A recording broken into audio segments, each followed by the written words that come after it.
দুনিয়া বড় স্বার্থপর, দুনিয়া কাউরে জায়গা দেয় না, দুনিয়া কাউরে জায়গা দেয়। এত মজবুত পাইলিং করে যে বিল্ডিং বানাইলাম, দুনিয়া তারে থাকতে দেয় না। যা বেটা যা, যা তুই লাথি দিয়া ভাই, যা কবরে যা, কবরে যা। দুনিয়া কাউরে থাকতে দেয় না। দুনিয়া কত ক্ষমতা ধরকে মাটির নিচে ফেলাই দিছে, দুনিয়া কত সম্পদ আলাকে মাটির নিচে ফেলে দিছে, দুনিয়া কত সুন্দরী নারীকে মাটির নিচে ফেলাই দিছে, মাটির সাথে রেজা রেজা করে ফেলছে। আজ আর চেহারা নাই, আজ আর রূপ নাই, আজ আর যৌবন নাই, আজ আর ক্ষমতা নাই।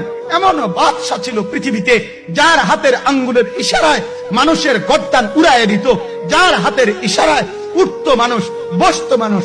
আজ বাদশারা নাই, আজ সম্পদওয়ালারা নাই, আজ মালওয়ালারা নাই। দুনিয়া কাউরে থাকতে দেয় না, কাউরে না দোস্ত, কাউরে দেয় না। দুনিয়া দাদারে আমার থাকতে দেয় নাই। আমার দাদারে আমি দেখছি, আজ আমার দাদা নাই। আমার নানারে আমি দেখছি, আমার নানা নাই। আমার দাদিরে আমি দেখছি, আমার দাদি নাই। আমার নানিরে আমি দেখছি, আমার নানি নাই।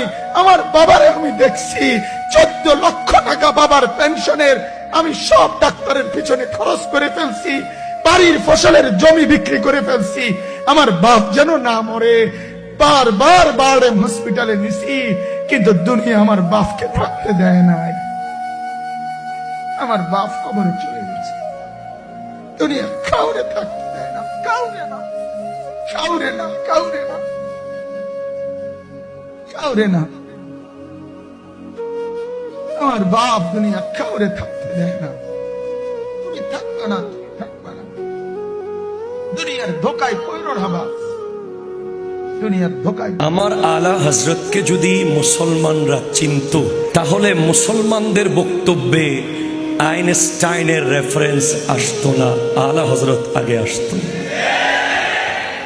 যদি মুসলমান ইয়াং তরুণ প্রজন্ম যারা আজকে বিভিন্ন জায়গায় ডিবেট করে, বিভিন্ন ইউনিভার্সিটির বড় বড় সিম্পোজিয়ামে বক্তব্য রাখে, তারা যদি আলা হযরতকে চিনত, তাদের সামনে নিকোলাস কোপারনিকাসকে ছোট মনে হতো, তাদের টলেমিকে ছোট মনে হতো, তাদের নিউটনকে ছোট মনে হতো।